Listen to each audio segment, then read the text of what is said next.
नमस्कार विद्यार्थी मित्रांनो, maths learning channel for 11th 12th maths and MST-CT प्रिपरेशनच्या माझ्या या चॅनलमध्ये सर्वांचं पहिल्यांदा स्वागत करतो.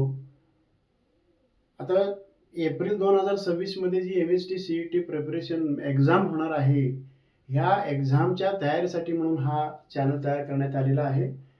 तुम्हाला माहीत आहे, बोर्ड अभ्यासक्रम पूर्ण झाल्यानंतर बोर्डाचा पेपर दिल्यानंतर एप्रिलमध्ये जी परीक्षा होणार आहे MST-CT मॅथ्स पेपर किंवा त्याच्यानंतर JEEची परीक्षा, या परीक्षामध्ये जास्तीत जास्त गुण मिळवण्यासाठी आपल्याला जास्तीत जास्त मल्टिपल चॉईस क्वेश्चन सॉल्व्ह करणे हे महत्त्वाचं आहे.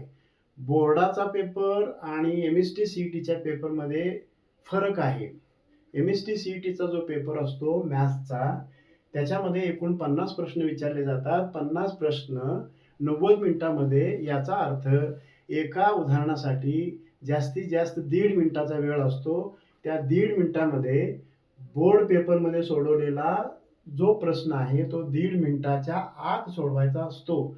त्याच्यासाठी काही स्ट्रॅटेजी, काही ट्रिक्स वापरायचे की जेणेकरून तो प्रॉब्लेम तुम्हाला करेक्ट ऑप्शन काढण्यासाठी त्या ट्रिकचा उपयोग होईल. आता ह्या बोर्डवर काही इम्पॉर्टंट ट्रिक्स, हॅक्स मी दिलेला आहे. आजचा जो पहिला व्हिडिओ आहे तो फक्त इंट्रोडक्शनचा व्हिडिओ आहे. आता इथं जे ट्रिक वापरायचे आहेत, शॉर्टकट मेथड वापरायचे आहेत, उदाहरणं बाउंडिंग टाईममध्ये सोडवण्यासाठी, पहिलं इथं लिहिलंय पहा, क्लिअर बेसिक कन्सेप्ट्स. आता बोर्डाचा अभ्यासक्रम करताना तुम्हाला माहीत आहे, प्रत्येक टॉपिकमध्ये सुरुवातीला काही बेसिक कन्सेप्ट्स नोट डाऊन केलेल्या आहेत. ते बेसिक कन्सेप्ट्स क्लिअर असलं पाहिजे.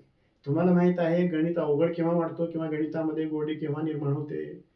बेसिक कन्सेप्ट जर क्लिअर असेल तर पहिल्यांदा बेसिक कन्सेप्ट्स क्लिअर असणं महत्त्वाचं आहे. आता दुसरं पहा, शॉर्टकट फॉर्म्युला रिमेंबर, म्हणजे शॉर्टकट फॉर्म्युलीज लक्षात ठेवायचे. गणितामध्ये शॉर्टकट फॉर्म्युलीज आहेत. आता 12वीचा अभ्यासक्रमाचा विचार केला तर लिमिट, डेरिव्हेटिव्ह, कंटिन्युटी ह्या टॉपिकमध्ये काही शॉर्टकट फॉर्म्युलीज आहेत. त्याला बोर्ड मेथडनी न सोडवता डायरेक्टली फॉर्म्युला जर वापरला तर करेक्ट ऑप्शन मिळतो, शॉर्टकट फॉर्म्युला. आता हे प्रत्येक पॉईंट्सनुसार एक एक उदाहरण घेऊन आपण पुढच्या व्हिडिओपासून आपण ते पॉईंट्स क्लिअर करणार आहोत.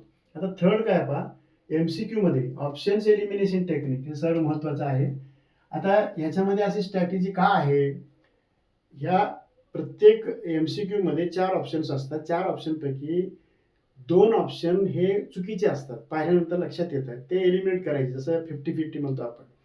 राहिलेले जे 2 ऑप्शन्स आहेत, त्या 2 ऑप्शनपैकी करेक्ट ऑप्शन, बोर्डाचा तुमचा जर क्लिअर अभ्यास झाला असेल तर करेक्ट ऑप्शन न सोडवता काढता येतो. समजा जर बोर्डाचा अभ्यास जर थोडासा कच्चा असेल तर त्या 2 ऑप्शनपैकी करेक्ट ऑप्शन काढण्यासाठी लॉजिक वापरा, ऑप्शन्स एलिमिनेशन टेक्निक. उदाहरण घेतल्यानंतर लक्षात येईल. पुढच्या व्हिडिओपासून आपण पाहूया. Previous year question paper pattern hack. आता MST-CTच्या प्रत्येक वर्षाचा जर तो पेपर पाहिला तर मागच्या वर्षाचे काही प्रश्न रिपीटेड असतात. त्या रिपीटेड प्रश्नांचा जास्तीत जास्त सराव करा. आता त्याच्यानंतर टाइम डिव्हिजन स्ट्रॅटेजी मी पहिल्यांदा सांगितलं, 50 प्रश्न 90 मिनिटांमध्ये, म्हणजे प्रत्येकाला जास्तीत जास्त 1.5 मिनिटं वेळ असतो. 1.5 मिनिटाच्या आतच तो प्रॉब्लेम सोडवायचा आहे. त्याला जर जास्त वेळ लावला तर बाकीचे प्रश्न राहून जातात. समजा ह्या ट्रिक्सनुसार कुठलाच ट्रिक्स आपल्याला तिथे यूज होत नाही तर बोर्डाच्या मेथडनी तुम्ही ज्या प्रॉब्लेमचा सॉल्व्ह केलेला आहे त्या प्रॉब्लेमचा जास्त जर सराव असेल तर प्रॉब्लेम पाहिल्याबरोबर आन्सर क्विकली लक्षात येतं. अशा 4 ट्रिक्सचा जर तो वापर केला तर MST-CT मॅथ्सच्या पेपरमध्ये कमीत कमी 90% मार्क मिळतात. आता हा झाला पहिला व्हिडिओ. पुढच्या व्हिडिओपासून आपण ॲक्च्युअली सिलेबसला स्टार्ट करणार आहोत. प्रत्येक टॉपिकमधले काही हॅक्स आहेत, हॅक्सनुसार कसे प्रॉब्लेम सोडवायचे, जेईच्या मेथडनी कसं सोडवायचं, ह्याचा आपण पूर्णपणे डिटेलमध्ये अभ्यास करूया. हा चॅनल तुम्हाला जर आवडला असेल तर लाईक करा, सबस्क्राईब करा. धन्यवाद.